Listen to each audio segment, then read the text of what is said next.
Pak. Oh gitu. Rizky, ada Rizky, silakan Rizky.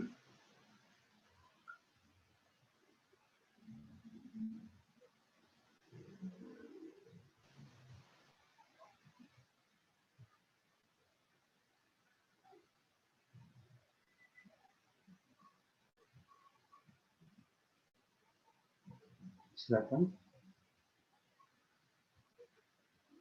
Rizky, ada Rizky? Atau ada Bapak? Nah, ya, katanya belum ditunjuk ya moderatornya. Rizky aja tuh. Ya, baik Pak. Ya.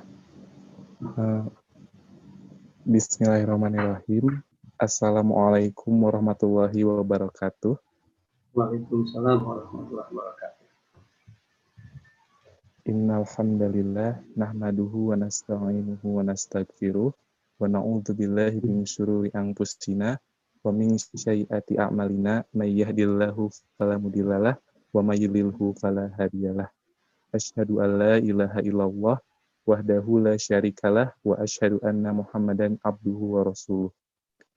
Pertama-tama segala puji mari kita panjatkan kehadirat Allah Subhanahu wa taala yang mana telah memberikan kita nikmat yang begitu banyak, terutama nikmat iman dan nikmat Islam, dan juga nikmat sehat, sehingga kita bisa tetap mencari ilmu di majelis ilmu yang insya Allah selalu diberkahi oleh Allah. Amin.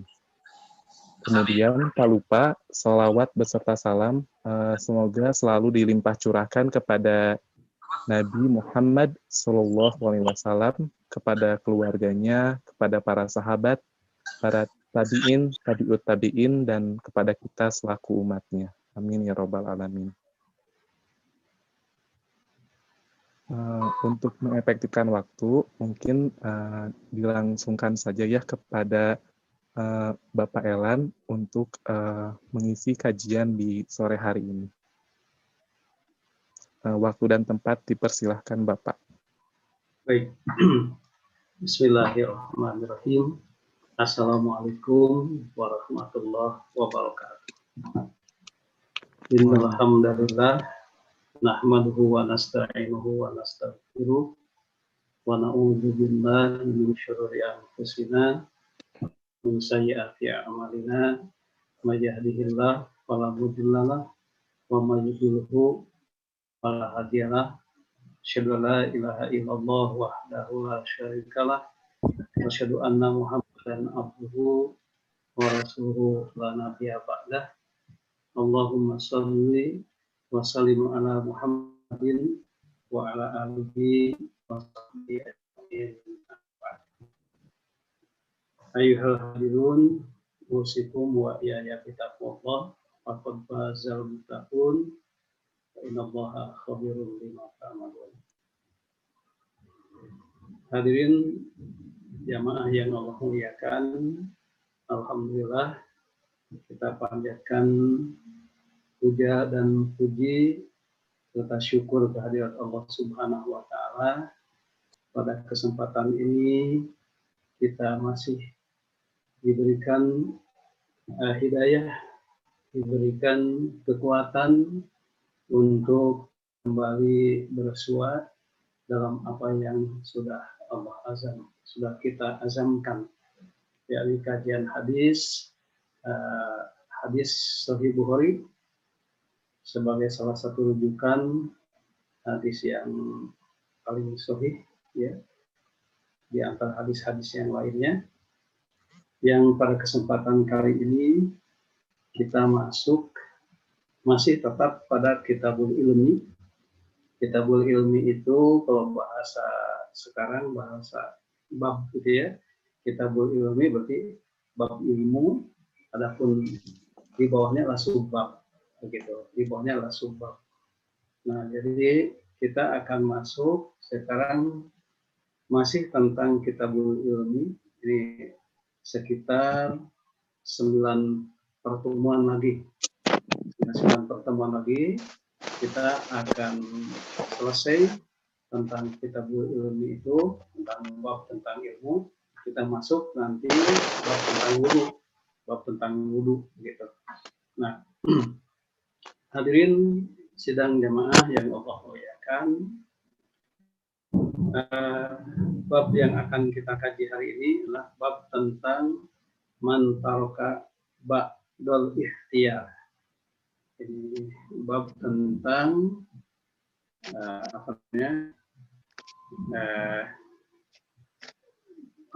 bab man taraka ba'dal ikhtiyar. Jadi bab tentang taroka ba'dal ikhtiyar, yang meninggalkan sebagian ikhtiar, begitu. Meninggalkan ikhtiar mukhofatan, karena takut, ya, karena takut an yaksuro, bahwa akan menjadi singkat, akan menjadi terbatas, ya. Kosor, ingat kosor, ya, ringkas, gitu. Apa yang ringkas? Fahmu ba'dinas, pemahaman sebagian orang-orang, begitu. Ini kita terjemahkan harfiah dulu, ya. Jadi babuman, bab tentang orang yang meninggalkan, ya, bab tentang orang taraka meninggalkan ba'do sebagian al-ikhtiyar, di bab tentang orang yang meninggalkan sebagian ikhtiar mukhofatan, karena takut an yaksuro, menjadi singkat. Ini singkat, apa yang disingkat? Fahmu ba'dinas. Nah, jadi pemahaman ba'dinas sebagian orang-orang anhu, tentang masalah tadi. Fayaqau, sehingga mereka terjebak ke dalam asyaddi, sulitnya atau kuatnya minhu, tentang itu. Maksudnya terjebak pada sesuatu yang lebih sulit, begitu. Nah, terjemahan singkatnya, terjemahan bebasnya, ini bab ini tentang bab orang-orang yang, bab tentang meninggalkan ikhtiar. Bab tentang meninggalkan ikhtiar karena takut orang-orang menjadi salah paham. Berarti anjak suro itu maksudnya karena disingkat atau menjadi salah paham ba'dunas sebagian orang, sehingga fayaqau, mereka terjebak fi asyaddi minhu, dalam sesuatu yang lebih sulit lagi atau lebih parah lagi. Nah, terjemahannya itu bab tentang meninggalkan perbuatan mustahab karena khawatir terjadi kesalahpahaman sehingga terjebak pada sesuatu yang lebih parah. Hadirin sekalian, ini kenapa ikhtiar ini kita singkat, terjemahan bebasnya kok mustahab, gitu ya. Nah, saya lihat beberapa terjemah itu menerjemahkan al-ikhtiar itu dengan mustahab. Nah, kenapa begitu? Karena memang karena ikhtiar adalah sesuatu yang dicintai. Berbuat sesuatu, melakukan sesuatu adalah sesuatu yang dicintai, sesuatu yang dicintai. Nah, sehingga menjadi wajar kalau seumpama beberapa sebagian ulama menerjemahkan ikhtiar itu adalah mustahab, begitu. Karena ikhtiar itu adalah sesuatu yang dicintai, gitu. Nah, hadirin sekalian, jadi bab ini bercerita tentang meninggalkan perbuatan yang mustahab, perbuatan yang amat dicintai oleh Allah dan Rasul-Nya, kita tinggalkan. Kenapa? Khawatir terjadi kesalahpahaman, sehingga terjebak pada sesuatu yang lebih parah kalau itu dipaksa untuk kita lanjutkan, gitu. Baik, hadirin sekalian,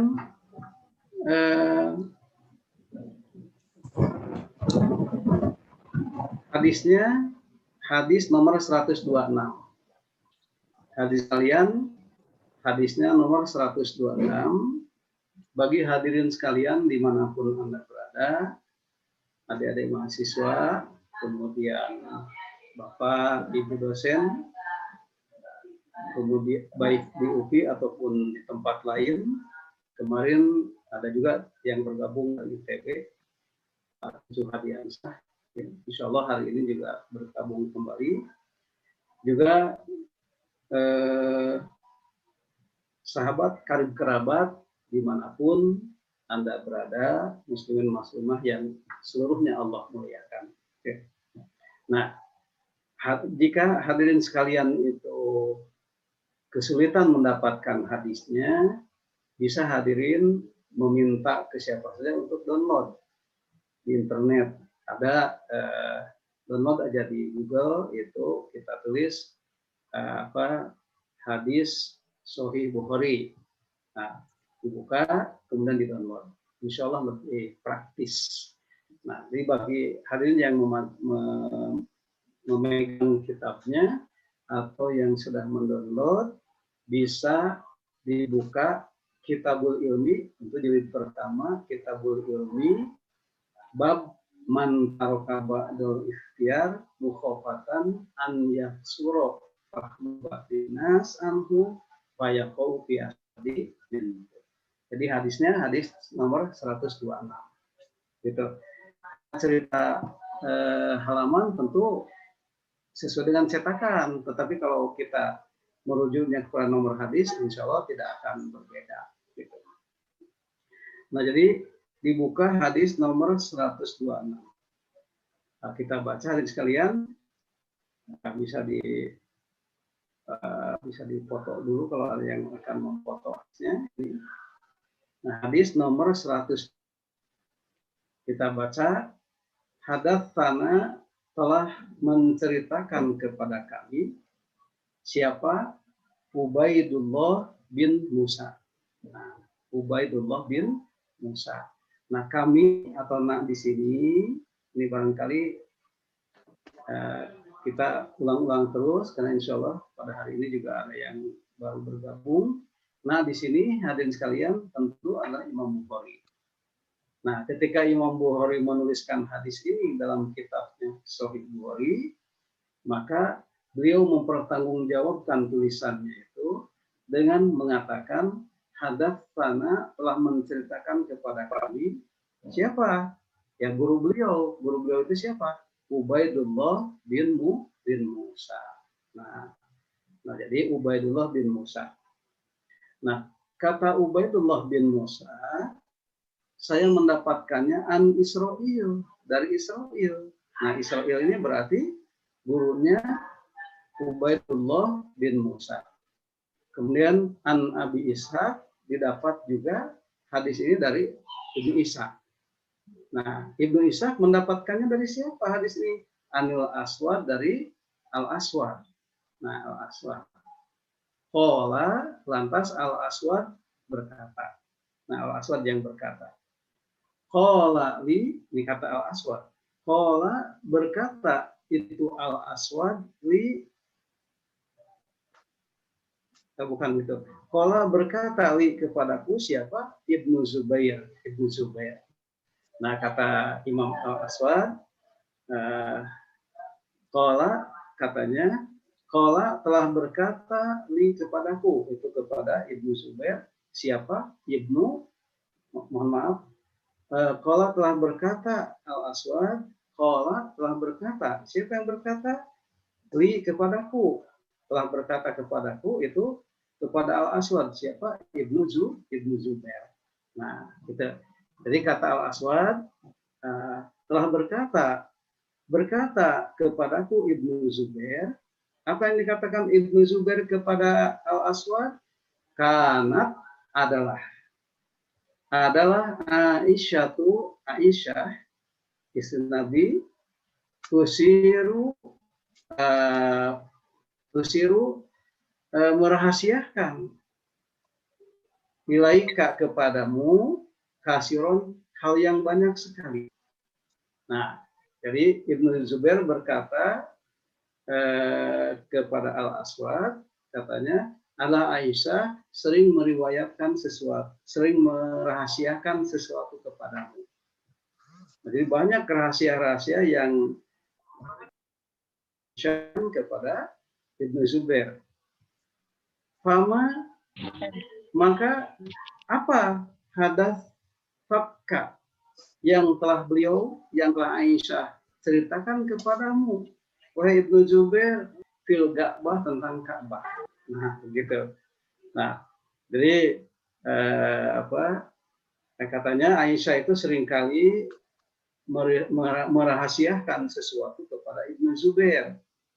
Nah, kemudian ditanya, fama hadatsatka, apa yang beliau Aisyah ceritakan kepadamu, wahai Ibnu Zubair, fil Ka'bah, tentang Ka'bah.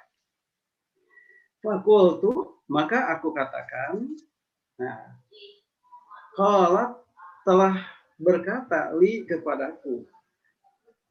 Qalat, telah berkata, ya, itu Aisyah li kepadaku, kepada Ibnu Zubair.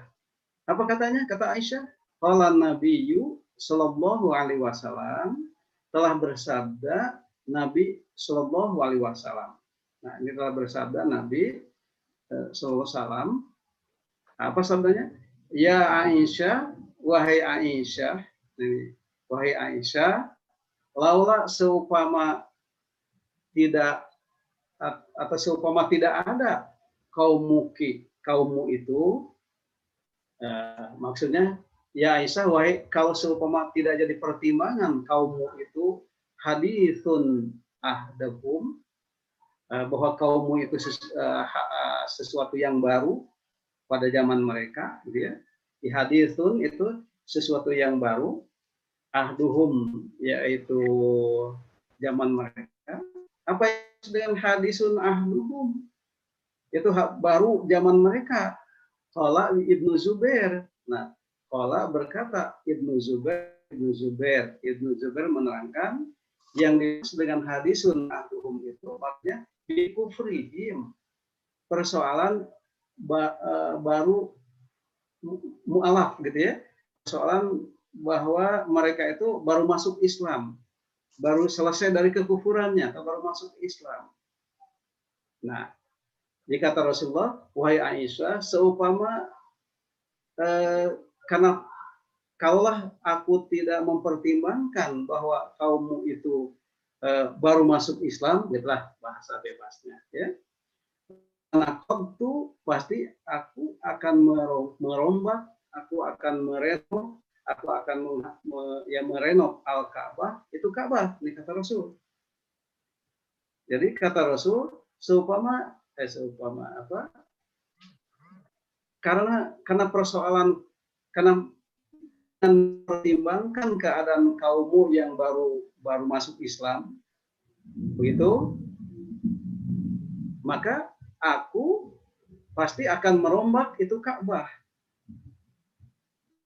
Allah, faja'altu, maka aku jadikan laha atas Ka'bah tadi, ya, aku jadikan laha untuk Ka'bah tadi, babain, dua pintu.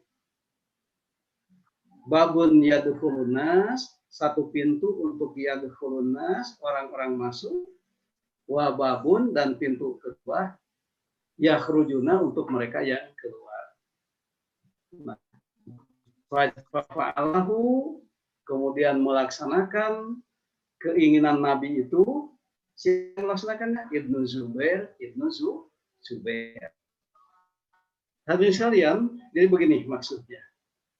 Nah, hadis ini menceritakan, sebelum ke sana, ini karena mungkin ada yang baru, hadirin sekalian, saya sampaikan pula ini, bahwa kita ini kalau belajar hadis, hadirin sekalian, berbeda dengan belajar Al-Quran. Kalau belajar Al-Quran, kita kalau belajar Al-Quran, kita langsung dihadapkan kepada teksnya. Misal kita tahu dulu, A'udzubillahi minasyaitonirrajim, Bismillahirrahmanirrahim, Alif Lam Mim, langsung ke teks Al-Quran. Sementara kalau kita belajar hadis, sebelum kita masuk ke teks, hadis itu kita akan dihadapkan dulu kepada sanad dan rawi. Kenapa kita dihadapkan kepada sanad dan rawi? Sebab sanad dan rawi itu adalah merupakan identitas sahih tidaknya sebuah hadis. Jadi kita bisa menilai hadis itu sahih karena sanad dan rawinya. kenapa kita itu bertemu dengan sanad dan rawi? Karena hadis ini ditulis pada zaman Nabi itu Rasulullah melarang untuk menuliskannya. Sementara Al-Quran, Rasul langsung menuliskannya. Nah, kalau hadis, Rasul melarang menuliskannya. Sehingga kemudian para sahabat menghafal itu hadis, menuliskannya. Nah, karena hadis itu dihafalkan dalam periwayatannya, akhirnya jalur periwayatan itu menjadi otentisitas sahih tidaknya sebuah hadis. Gitu. Baik, kalian sekalian. Nah, hadis ini bercerita tentang Ibnu Zubair yang banyak mendapatkan rahasia-rahasia dari Aisyah radhiyallahu anha, dari istri Nabi Shallallahu alaihi wasallam tentang segala persoalan. Nah, kemudian ditanyakan, yang diceritakan oleh Syekh kepadamu wahai Jubair tentang persoalan Ka'bah. Nah, gitu ya di sini. Nah, persoalan Ka'bah. Qultu. Nah, kata Ibnu Zubair, aku menjawab begini. Qalat li, telah berkata Aisyah kepada. Nah, jadi Aisyah telah berkata kepadaku sesuatu yang dirahasiakan tadi. Qala Nabi sallallahu alaihi wasallam, Nabi pernah bersabda begini. Nah, ini teks hadisnya yang ini hadirin sekalian. Nah, yang ini. Nah, teks hadisnya yang ini begitu. Nah, ya Aisyah, kata Rasulullah, wahai Aisyah, lawala kau di hadis ahduku. Seandainya aku tidak mempertimbangkan bahwa kaummu itu baru memeluk Islam, ya, karena aku ini seandainya aku mengabaikan persoalan mu'alaf tidaknya mereka, ya, nah pasti lana qadtu al-Ka'bah, pasti aku akan merombak itu Ka'bah. Nah, kenapa ceritanya kok merombak itu Ka'bah sekalian? Ka'bah pada zaman Nabi, ketika Mekah itu ditaklukkan oleh Nabi, itu Ka'bah dalam posisi yang seharusnya. Ka'bah itu dibangun tidak mengabaikan sebagian fondasi Nabi Ibrahim alaihissalam. Nah, begitu. Jadi saat itu ketika Nabi datang ya ke Mekah, menaklukkan Mekah, kondisi Ka'bah memang begitu keadaannya. Ini dimungkinkan karena persoalan dana. Ini masalah dana menjadi persoalan dari zaman dulu tadi sekalian. Jadi orang-orang Quraisy saat itu ketika membangun Ka'bah itu mengabaikan, itu kan Ka'bah itu ada bagian utara, ada bagian selatan begitu. Secara globalnya. Nah, bagian utara, fondasi bagian utara itu tidak dibangun oleh orang-orang Quraisy karena persoalan dana tadi. Nah, yang dibangun adalah bagian selatannya. Itu yang bagian selatan itu ada Hijr Ismail dan ya ada Hijr Ismail dan ada apa namanya? Itu yang dipertimbangkan, gitu ya. Jadi di bagian selatan itu ada Ismailnya, gitu ya. Nah, hadirin sekalian. Nah, itu yang dipertimbangkan. Sehingga kemudian itulah yang dibangun, fondasi yang ada Hijr Ismail itulah yang dibangun oleh orang-orang Quraisy saat itu. Nah, melihat kondisi seperti itu, hadirin sekalian, Rasulullah berazam untuk merombak itu Ka'bah dan membangun seperti sedia kalanya yang dipolakan oleh Nabi Ibrahim, gitu. Nah, saat itu Ka'bah itu tidak sesuai dengan dibangun mengabaikan sebagian fondasi yang dibangun oleh Nabi Ibrahim. Nah, kata Rasulullah, kalau seumpama aku tidak mempertimbangkan kemu'alafan mereka, tidak mempertimbangkan kemu'alafan mereka, begitu ya, aku akan merombak itu Ka'bah menyesuaikan dengan pola Nabi Ibrahim, begitu. Nah, kemudian faja'altu aku akan jadikan laha atas kepada Ka'bah tadi babain 2 pintu, kata Rasul. Pintu untuk masuk dan pintu untuk keluar. Nah itu hadis itu bicara begitu. Nah hadis kalian bisa memfoto terjemahnya ini. Nah ini terjemahnya begitu. Nah baik, hadis kalian yang butuh soft filenya bisa menghubungi mungkin kalau menghubungi Silmi, Teh Silmi dan Kang Diri ya. Dan sekalian mungkin bagi adik-adik mahasiswa, bagi Bapak Ibu dosen bisa langsung menghubungi saya juga di nomor saya. Mungkin juga sahabat kan kerabat muslimin dan muslimah dimanapun Anda berada bisa kalau butuh softwarenya menghubungi saya aja nanti disampaikan, dikirim softwarenya. Hadis kalian, penjelasan hadisnya begini. Ya. Jadi secara ringkasnya hadis ini menyatakan bahwa Rasulullah Shallallahu Alaihi Wasallam itu pernah bersabda bahwa hanya karena pertimbangan tentang kaumnya yang baru beriman.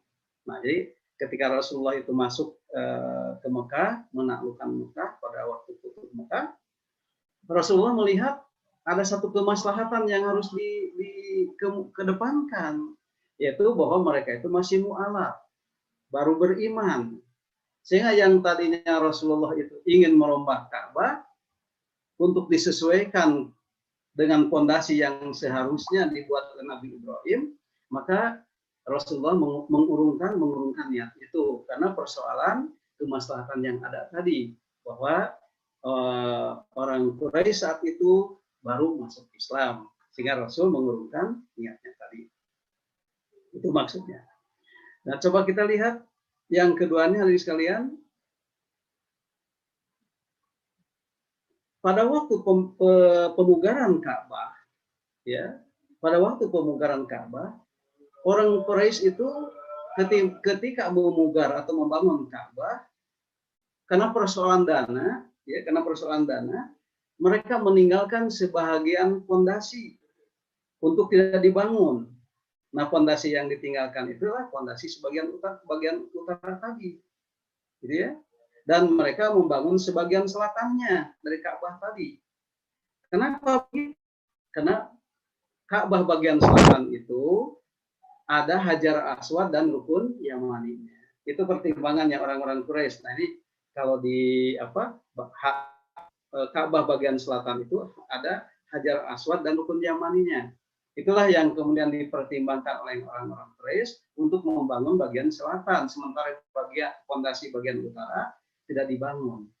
Tadi alasannya karena persoalan dana tadi. Nah, dan inilah kondisi Ka'bah yang seperti inilah yang kemudian ditemui oleh Nabi ketika Nabi menaklukkan Mekah, sehingga Nabi berazam, saya akan merombak itu Ka'bah yang tidak sesuai dengan fondasi tadi, yang tidak sesuai dengan fondasi Nabi Ibrahim tadi. Tetapi keinginan Rasulullah untuk merombak Ka'bah tadi, merenov Ka'bah tadi, menyesuaikan dengan fondasi Nabi Ibrahim tadi, diurungkan niat itu. Karena Rasul melihat faktor kemaslahatan yang ada. Nanti kalau kemudian orang-orang Quraisy yang baru masuk Islam itu melihat Ka'bah kemudian oleh Nabi dirombak lagi, itu ceritanya akan lain gitu. Jadi ada satu faktor kemaslahatan. Nah, hadirin sekalian, coba kita lihat poin ketiga. Ketika masa kehilafahan, hadirin sekalian, ketika masa kehilafahan terkait dengan Nabi menaklukkan Mekah, kemudian disambung dengan kehilafahan berikutnya, gitu ya, dari mulai Khalifah Rasyidin, Khulafaur Rasyidin dari Abu Bakar sampai Ali, kemudian nyambung dengan kedinastian, dinasti Abbasiyah, dinasti Umayyah, begitu. Nah, itu kondisi dan kaum muslimin sudah menyebar ke ke seluruh pelosok dunia, ternyata para khalifah itu tidak merubah keadaan Ka'bah tadi, begitu. Ya tidak dirubah.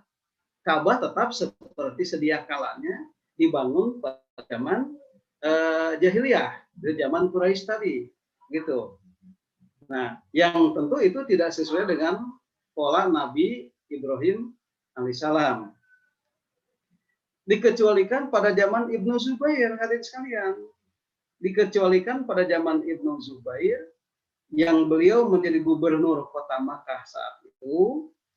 Beliau, nah karena tadi kan Ibnu Zubair ya, Ibnu Zubair yang mendapat hadis dari Aisyah tadi, begitu ya. Ibnu Zubair mendapatkan hadis dari Aisyah tadi, karena dia tahu, oh ternyata Rasulullah pernah berazam begitu, ingin membangun, merenov Ka'bah tadi.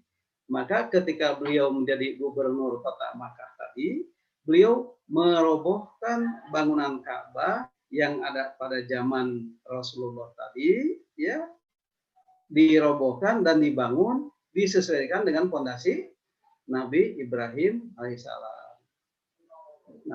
Nah, perbuatan Ibnu Zubair ini, hadirin sekalian, dia lakukan karena mencontoh atau melanjutkan keinginan Rasulullah Shallallahu Alaihi Wasallam sendiri.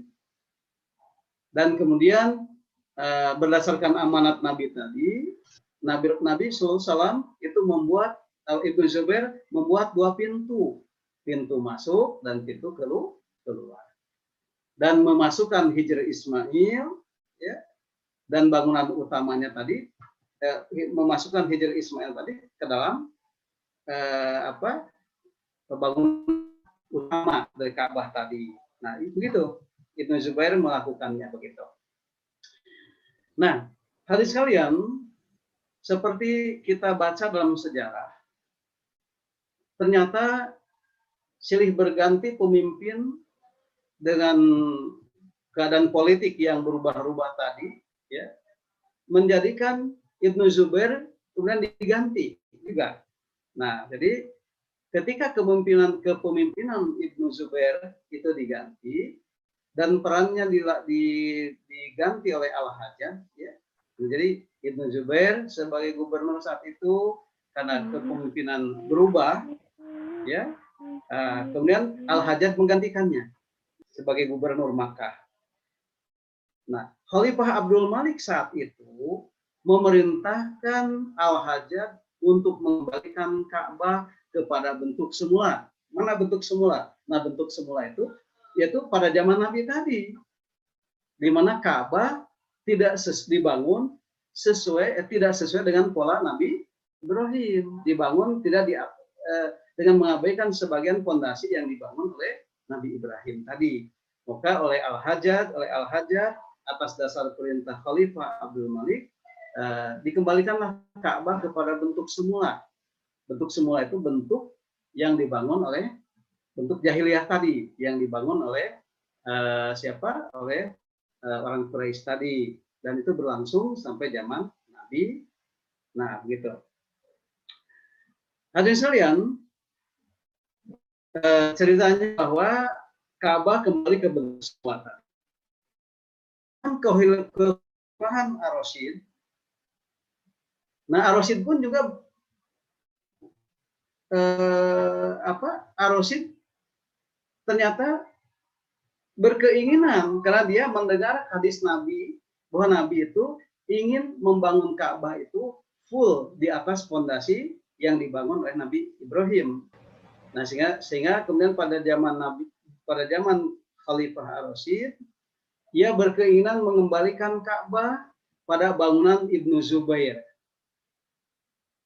Nah, bangunan Ibnu Zubair yang mana? Itu tadi Ibnu Zubair, perawi hadis tadi, sahabat yang jumpa dengan Aisyah tadi, yang tahu bahwa Rasulullah itu ingin membangun full di atas fondasi Nabi Ibrahim tadi. Nah, diinginkan oleh Ar-Rasyid, Ar-Rasyid berkeinginan mengembalikan bangunan Ka'bah itu sebagaimana dibangun oleh Ibnu Zubair tadi. Namun kemudian mendapat tanggapan dari Imam Malik saat itu. Mendapat tanggapan dari Imam Malik. Imam Malik melarang Ar-Rasyid untuk mengembalikan Ka'bah itu kepada bangunan Ibnu Zubair yang sesuai dengan keinginan Nabi tadi. Nah, Imam Malik berkata begini, jangan jadikan rumah Allah kepada Khalifah Ar-Rasyid, jangan jadikan rumah Allah itu sebagai permainan para penguasa. Nah, ini Imam Malik tidak setuju karena setiap penguasa ternyata punya keinginan yang berbeda, gitu. Nah, gitu. Oleh karena itu Imam Malik nggak setuju. Jangan kau jadikan rumah Allah itu sebagai permainan para penguasa. Sehingga setiap pergantian para pemimpin, mereka meruntuhkan Ka'bah dan merubahnya pada sesuatu bentuk. Itu kata Imam Malik. Nah, mendengar larangan itu, Ar-Rasyid kemudian mengurungkan niatnya untuk merubah Ka'bah tadi. Nah, itu hadirin sekalian. Asbab wurud. Asbab wurud itu artinya sebab lahirnya hadis tadi dan Ka'bah tadi, gitu ya. Nah, coba kita lihat poin nomor 6. Nah, hikmah yang bisa diambil. Ya, hikmah. Jadi Ka'bah itu tetap dibangun sampai hari ini itu tidak sesuai dengan fondasi Nabi Ibrahim. Begitu, ini kesimpulannya. Dan para penguasa saat itu, kecuali zaman Ibnu Zubair tadi, itu tidak mengikuti apa yang diazamkan oleh Rasulullah Shallallahu Alaihi Wasallam. Jika hari ini dibangun dengan mengabaikan sebagian dari fondasi Nabi Ibrahim tadi. Nah, sampai hari ini. Nah, sekarang kita bicara hikmahnya. Nomor 6 kita bicara hikmahnya. Hikmah yang bisa diambil, hadirin sekalian. Seandainya Ka'bah dibangun 2 pintu seperti yang diinginkan oleh Rasulullah tadi, pintu masuk dan pintu keluar, ya. Nah, kemudian di dalamnya ada ruangan begitu. Nah, jika seandainya keinginan Rasul itu terbentuk, ada 2 pintu tadi, Ka'bah tadi, ya.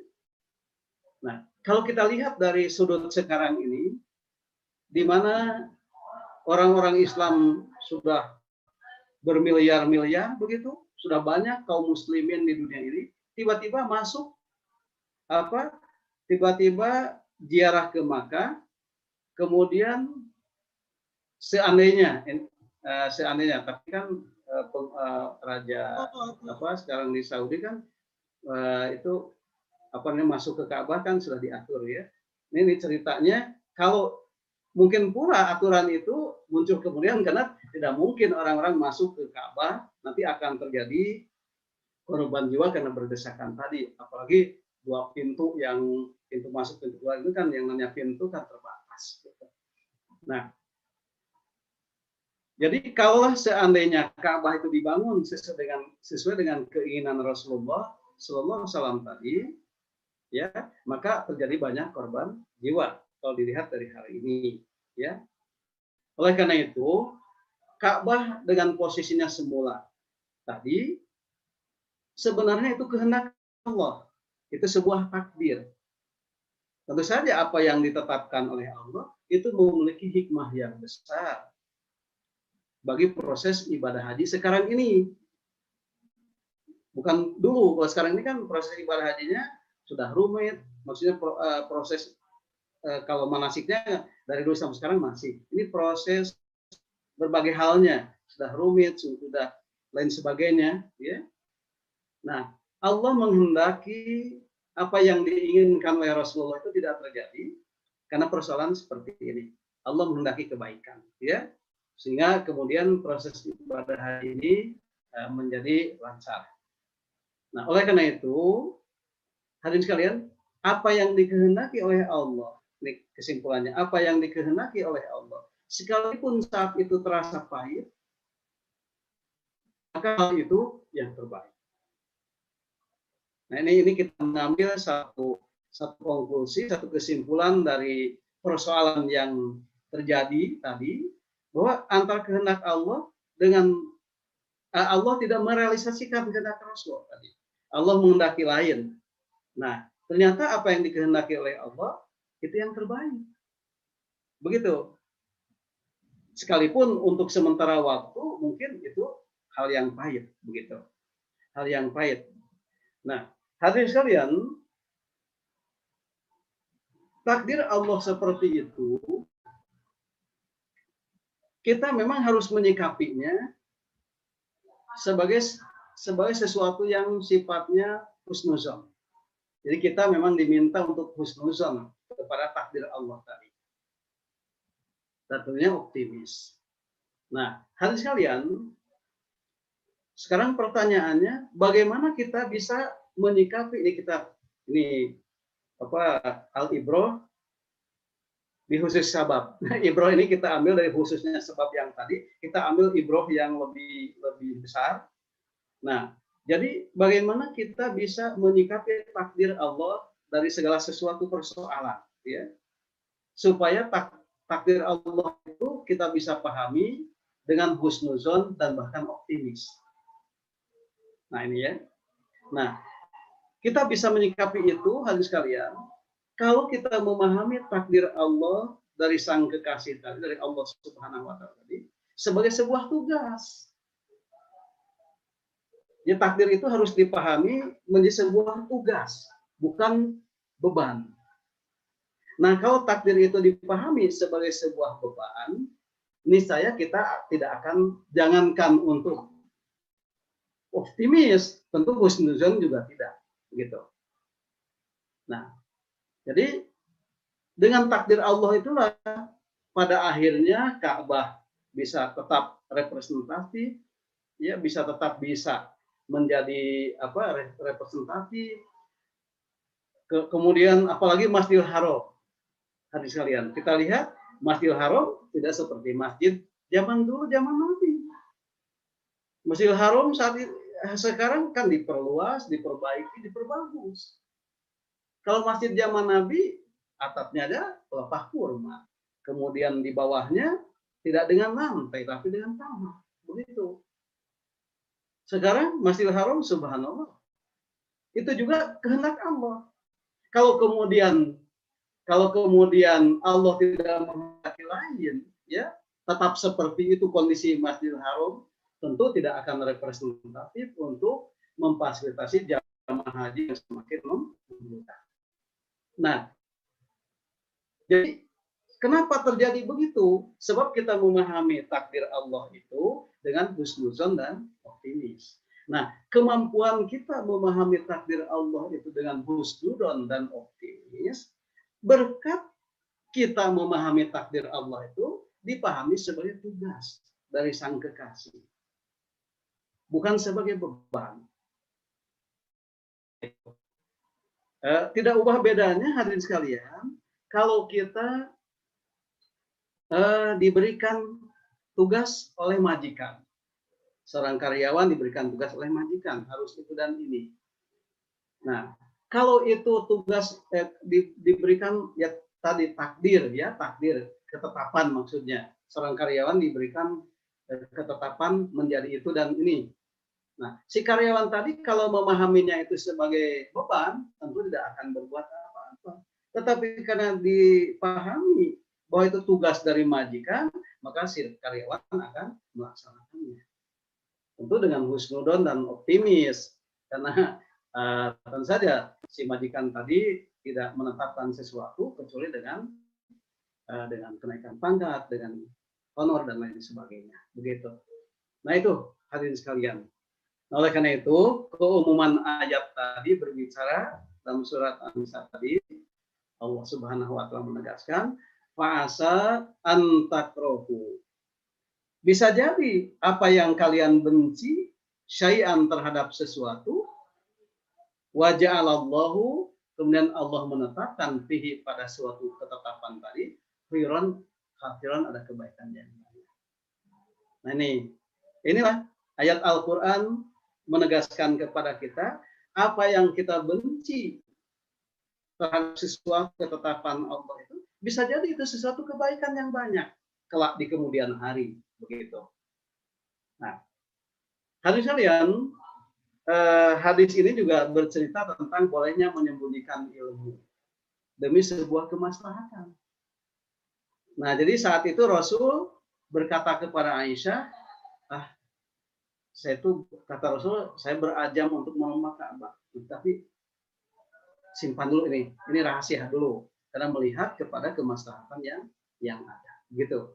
Jadi bolehlah kita menyembunyikan ilmu kalau dipandang bahwa ilmu itu untuk sementara tidak cocok untuk disampaikan, gitu. Yang ke-8 hadis kalian. Nah, hadis ini dan beberapa hadis yang lain tentu mendasar hukum Islam tentang fikih maslahat. Nah, maksudnya, jadi demi sebuah kemaslahatan, tadi keinginan Nabi, sunnah Nabi itu untuk sementara kita pending dulu demi sebuah kemaslahatan, dan itulah syariah Islam. Begitu. Nah, demikian hadis kalian. Ini masih ada relatif banyak waktu untuk bisa ada di mahasiswa, ibu bapak sekalian, bapak dosen, mungkin Bu Hajah Isah juga bisa menyampaikan silaturahminya, dan bapak ibu dosen yang lainnya, baik yang di UPI ataupun yang di luar UPI. Demikian juga sahabat, kerabat, seluruhnya kaum muslimin dan muslimah dimanapun Anda berada, silakan kita punya waktu untuk bisa berbincang-bincang. Maka diserahkan ke Rizky. Maka Rizky, silakan. Ya, baik Pak. Alhamdulillah, jazakumullah khairan Bapak atas ilmu yang telah dibagikan di sore hari ini. Untuk sesi selanjutnya, mangga kepada jamaah yang mau bertanya bisa on mic ya, atau boleh diketik di chat juga. Silahkan kepada yang ingin bertanya. Atau yang di TV UPI bisa chat juga. Oh iya, jamaah baik. Yang ada di TV UPI boleh men-share, di chat juga di sana, nanti disampaikan ke masyarakat. Iya, baik Pak.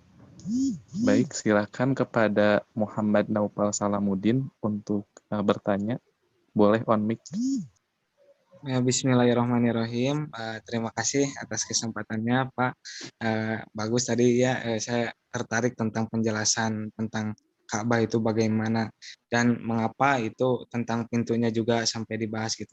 Yang saya penasaran tuh tentang warna kain Ka'bah itu mengapa gitu hitam gitu, Pak. Ada apa di balik hal tersebut gitu, filosofinya gitu, apa mengapa hitam gitu. Lalu yang kedua, Pak, saya sempat mendengar gitu dari masyarakat, kadang orang Indonesia itu kalau misalnya ke Mekah tuh apa yang mereka lakukan di Indonesia itu bakalan apa ya, seperti ada seperti balasannya gitu, Pak, di Mekah. Contoh, pernah ada jamaah waktu itu seperti beliau itu tidak bisa melihat Mekah gitu, Pak, mana Ka'bah ini gitu, nggak ada Ka'bahnya gitu. Entah ia berbuat apa gitu di Indonesia. Lalu ada yang mengambil Al-Quran dari Mekah juga, terus dia tuh jadi linglung gitu. Terus ada juga apa yang dulu di Indonesia sering melihara burung, di sana beliau seperti burung di Mekah itu. Nah, apakah seperti itu terjadi di zaman Rasulullah? Apakah tidak gitu? Seperti balasan-balasan perbuatan kita gitu, Pak, seperti diperlihatkan di Mekah itu. Ya, terima kasih, Pak. Ya, baik. Sangat bagus sekali ya dari Naufal. Itu yang pertama. Apa tadi, Naufal? Tentang ini, Pak, mengapa kain Ka'bah itu kain ya, insyaallah. Ya. Nah, memang kain yang dicintai oleh Rasulullah itu kan ada yang hitam, ada yang biru, ada yang merah, gitu ya. Ini para ulama itu memang menetapkan yang hitam ya, hisapnya ya. Ya, seperti itulah keadaannya, gitu ya.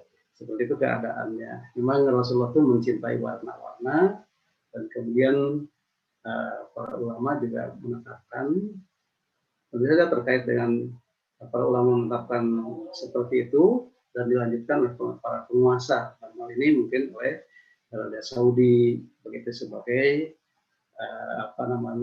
wali daripada Mekah dan Madinah. Gitu. Ya. Yang kedua mengenai apa di Novel? Tentang apa tadi Novel? Tentang ini Pak, pembalasan apa ya perbuatan seseorang itu Oh, baik. diperlihatkan gitu Pak di Mekah itu.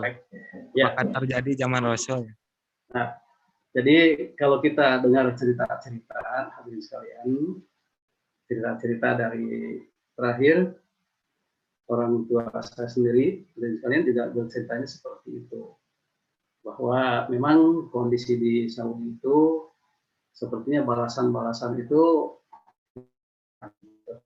nah entah mengapa, tapi ada juga memang yang cerita-cerita biasa-biasa saja. Jadi ada juga orang dari sini bagaimana begitu, ya kemudian datang ke Saudi, biasa aja begitu. Nah, jadi memang ada yang bercerita begitu, ada yang bercerita netral-netral saja, biasa-biasa ada juga begitu. Gitu ya.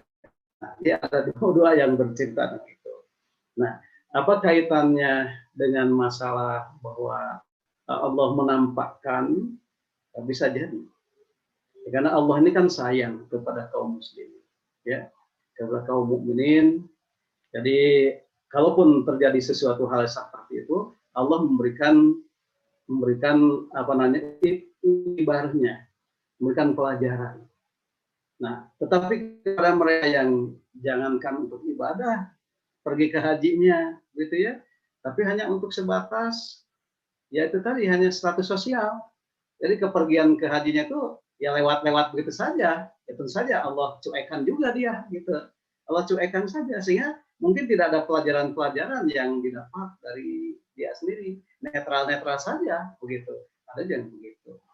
Namun pendek kata, kalaupun hal itu terjadi di Mekah, itu adalah pelajaran bagi mereka kaum mukminin yang sedikit banyak berhajinya itu memiliki keinginan untuk berjumpa dengan Allah. Maksudnya ya untuk berhaji kepada Allah tadi. Begitu. Nah, tapi ada juga yang netral-netral, ya hajinya juga kan hanya sebatas apa gitu ya, sebatas ya apa ya, nggak ada keinginan untuk ibadah gitu, hanya lewat saja, tentu Allah cuekan juga gitu. Namun juga lepas dari itu semua, mereka yang dinampakkan balasan-balasan seperti itu pelajaran Allah Subhanahu wa taala. Nah, ini wa may ya'mal mithqala dzarratin khairan yarah. Gitu, Naufal. Gitu. Terima kasih Pak. Iya, sama-sama. Baik, yang lain, Rizky barangkali. Ya, baik, untuk jamaah yang lain yang ingin bertanya, silahkan boleh langsung on mic ya, atau boleh mangga kepada Teh Elvira, boleh on mic atau ditulis di sebelumnya suara aku terdengar Iki. Ya, terdengar Teh. Ya, bismillahirrahmanirrahim. Bapak, saya ingin bertanya terkait penjelasan hadis nomor 7, bolehnya menyembunyikan ilmu demi kemaslahatan. Nah, tadi kan di pelajaran tadi kan juga dijelasin. Nah, itu saya belum paham gitu, Pak. Apa yang indikator apa yang membolehkan bolehnya menyembunyikan ilmu tersebut, dan itu kan di zaman Rasulullah. Nah, seperti apa contohnya? Lalu adakah di zaman sekarang itu kita boleh menyembunyikan ilmu? Begitu. Terima kasih, Pak. Baik, ya, bagus sekali pertanyaannya Elvira ya. Jadi kalau inilah contoh langsung dari Rasulullah, beliau menyembunyikan ilmu dan disimpan di Aisyah sendiri. Nah, gitu ya. Ini contoh langsung dari Rasulullah tentang keinginan kuat Rasul untuk merombak Ka'bah yang sampai hari ini tidak sesuai dengan fondasi yang dibangun oleh Nabi Ibrahim. Begitu. Nah, Rasul ingin merubah, menyesuaikan dengan fondasi Nabi. Nah, tapi keinginan itu Nabi pendem, Nabi simpan, dan Nabi sampaikan hanya kepada Aisyah istrinya. Nah, persoalannya apa? Persoalan kemaslahatan tadi. Kalau kemudian Rasul merombak Ka'bah, merenov Ka'bah, sementara orang-orang di Mekah baru masuk Islam. Nah, akan terjadi fitnah. Akan terjadi fitnah. Oleh karena itu, Rasul sementara waktu mengurungkan niat itu. Seperti hadis yang disampaikan di kelas tadi. Nah, jadi hadis yang di kelas, hadis ini hadirin sekalian tadi ada diskusi di kelas, hadirin sekalian, persis sama dengan menyembunyikan ilmu tadi.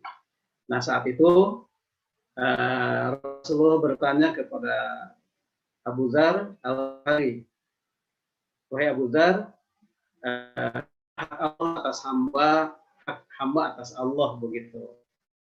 Disampaikan dalam hadis tadi bahwa hak Allah itu adalah untuk diibadahi, hak hamba itu untuk dilindungi, begitu. Nah, begitu. Nah, sepanjang kemudian si hamba itu memenuhi hak Allah, beribadah kepadanya dengan tidak mensyirikkannya, maka orang itu akan dilindungi oleh Allah. Begitu.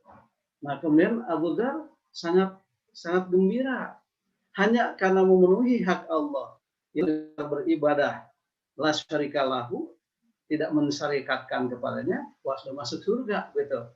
Nah, karena saking gembiranya, begitu hadirin sekalian, Abu Dzar berniat ingin menyampaikan kepada orang-orang, berniat ingin menyampaikan kepada khalayak ramai, tetapi minta izin dulu untungnya kepada Rasulullah. Ya Rasulullah, bolehkah aku kabarkan hal itu kepada orang-orang? Kata Rasul, la tubashir. Jangan kau kabarkan hal itu kepada orang-orang. Kalau dikabarkan, nah niscaya ada ketidakmaslahatan. Itu apa? Orang-orang akan berdiam saja. Yang penting ibadah kepada Allah, tidak mensyarikatkan, sudah cukup. Itu sudah masuk surga. Nah, itu. Nah, ini tentu tidak diinginkan. Tentu tidak diinginkan oleh Rasulullah. Oleh karena itu, Rasulullah memerintahkan kepada Abu Dzar, jangan kau kabari hal ini, niscaya orang-orang akan diam saja, tidak berbuat. Sementara ikhtiar itu adalah sesuatu yang mustahab, sesuatu yang dicintai, seperti dalam hadis ini. Begitu. Nah, kalau kemudian pertanyaannya hari ini bisa dilakukan, oh tentu bisa. Tentu bisa. Ini bagian dari kearifan di antara kita. Nah, kita kalau memiliki pengetahuan tentang A dan C, tapi yang C itu belum bisa disampaikan. Kalau menurut pertimbangan kita yang C itu tidak bisa disampaikan, yang disampaikan. Sebab kalau disampaikan, misalnya terjadi fitnah, terjadi persoalan, gitu.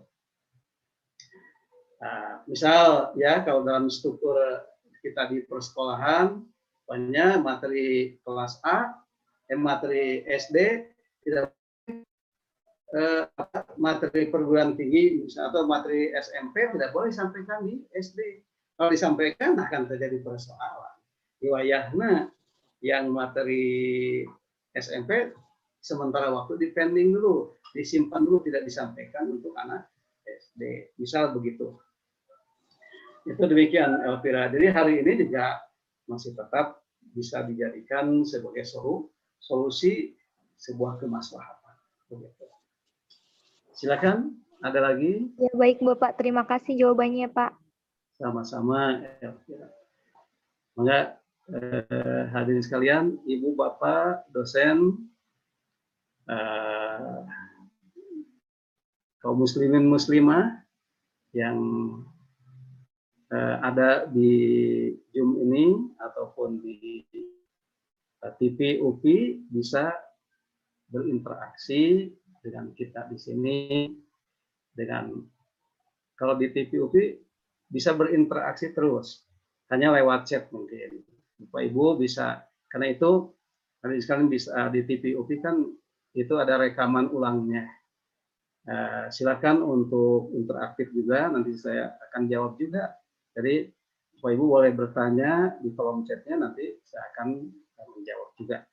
Nah, jadi ada rekaman ulangnya bisa dilihat kembali oleh Bapak Ibu dan adik-adik mahasiswa dan hadirin seluruhnya. Nah, bisa di TV bisa interaktif terus. Nah, di Zoom ini boleh juga silakan yang akan chatnya menulis, maka yang akan open mic juga silakan. Silakan kembali ke Rizky. Ya, baik Bapak. Mungkin satu pertanyaan lagi ya Pak. Ya, silakan kepada Saudari Arum untuk on-mic. Baik, terima kasih banyak Saudara Rizky telah mempersilahkan saya untuk bertanya. Mohon maaf Pak sebelumnya apabila mungkin telah dijelaskan namun luput daripada perhatian tadi sebelumnya. Ingin bertanya Pak dan penasaran tadi kan sempat dijelaskan tentang ditutupnya salah satu pintu Ka'bah. Nah, ingin mengetahui lebih jelas lagi terkait sejarah renovasi Ka'bah tersebut dan apakah ada kemungkinan Ka'bah direnovasi pada masa kini dan jika iya apa penyebabnya. Terima kasih banyak Pak. Ya. Baik, Arum, alhamdulillah. Ya, pertanyaannya bagus sekali.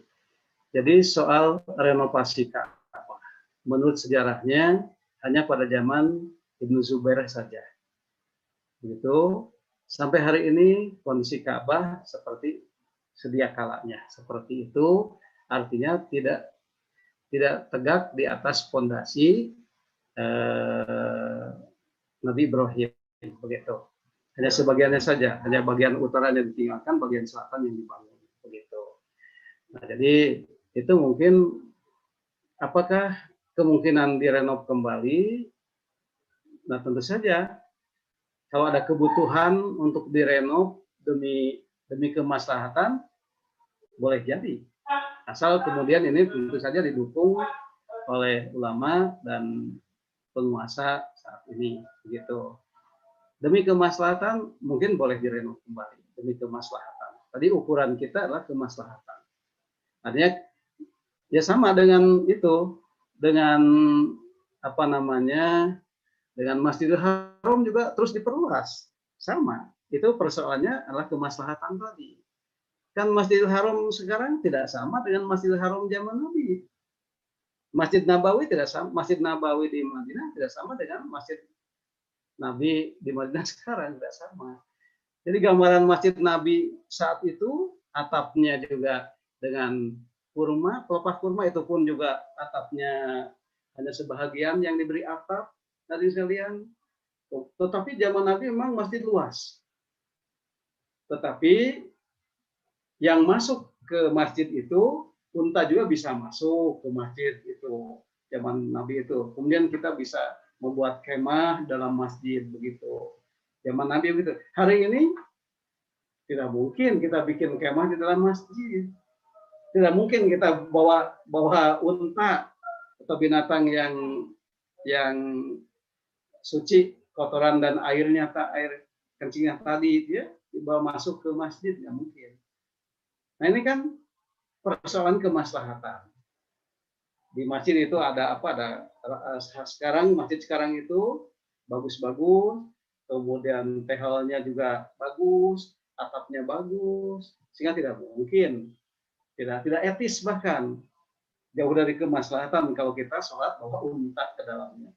Nah, ini kan persoalan kemaslahatan nanti sekalian. Jadi persoalan kemaslahatan boleh jadi sunnah Nabi itu untuk sementara kita tinggalkan dulu. Nah, karena persoalan kemaslahatan ini yang dicontohkan oleh Nabi sendiri. Nah, itu. Baik itu, Arum. Jadi ya boleh saja kalau dirasa oleh para ulama dan para penguasa untuk merenov kembali Ka'bah ya ke bentuk semula. Kalau dirasa memang memadai, dirasa ada kemaslahatan yang lebih jauh, mungkin terjadi. Begitu. Ya. Rizky, barangkali masih ada. Hadirin sekalian, ada yang akan silaturahmi, mangga, ibu bapak,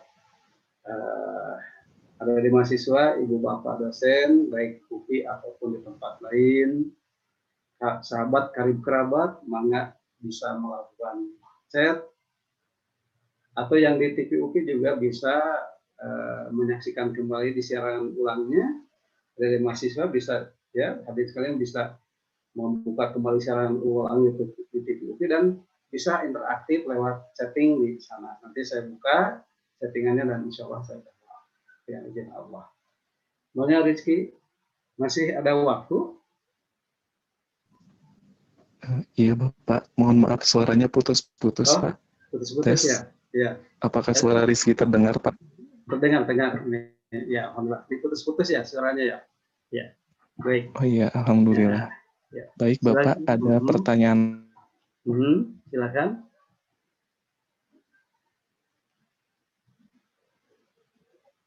Silakan, Rizky. Ada satu ya. lagi. Silakan. Ya. Silakan Atta untuk on-mic Atta.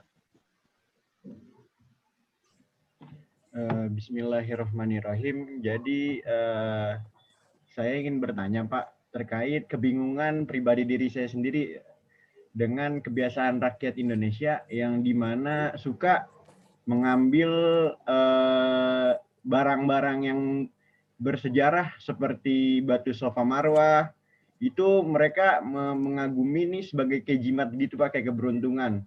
Sampai akhirnya di Bukit Safa dan di Bukit Marwah sampai akhirnya dikasih benteng Pak, dikasih kayak pembatas supaya orang-orang itu nggak bisa yang namanya duduk lagi di sana, karena ketika ditanya penyebabnya kenapa, karena kasusnya itu kebetulan oleh orang Indonesia Pak, yang dimana ketahuan ngambil batu Safa Marwah dalam jumlah yang banyak. Oh, kalau misalnya saya ingin bertanya di sini Pak, kenapa rakyat Indonesia, kenapa ada gitu Pak orang yang menganggap bahwasannya kita mengambil barang-barang di tanah suci itu tuh sebagai keberkahan Pak? Itu kebingungan saya sendiri Pak. Jadi kayak gitu Pak pertanyaannya. Ya, baik Atta, terima kasih, bagus sekali ya pertanyaannya. Jadi memang budaya kita ini berbeda dengan budaya di Saudi yang mereka budaya pertama yang mewadahi Islam, gitu ya. Budaya pertama yang mewadahi Islam, sehingga kemudian budaya Saudi, budaya orang Arab itu relatif lebih dekat kepada Islam, begitu. Nah, ditambah lagi mungkin juga persoalan penguasanya yang lebih dominan terkait dengan masalah menjaga sunnah-sunnah tadi, begitu. Nah, tetapi di masyarakat kita di Indonesia ini adalah masyarakat yang homogen, maksudnya masyarakat yang heterogen, yang majemuk. Nah, terlebih sebelum Islam datang, masyarakat kita lah masyarakat yang pluralis, masyarakat yang memahami konteks-konteks mistis seperti itu dan lain sebagainya. Nah, terlebih dengan budaya seperti itu juga penguasa yang ada di Indonesia ini juga tidak memahami ke arah sunnah, tidak memahami ke arah tauhid, begitu. Akhirnya semua apa yang ada di masyarakat kita di Indonesia yang berkaitan dengan mistis, berkaitan dengan itu tadi mistis, jimat-jimat dan sebagainya, itu bahkan dianggap sebagai sebuah budaya yang harus dilestarikan. Nah itu kan, sehingga sedikit banyak mempengaruhi kepada pemahaman agamanya.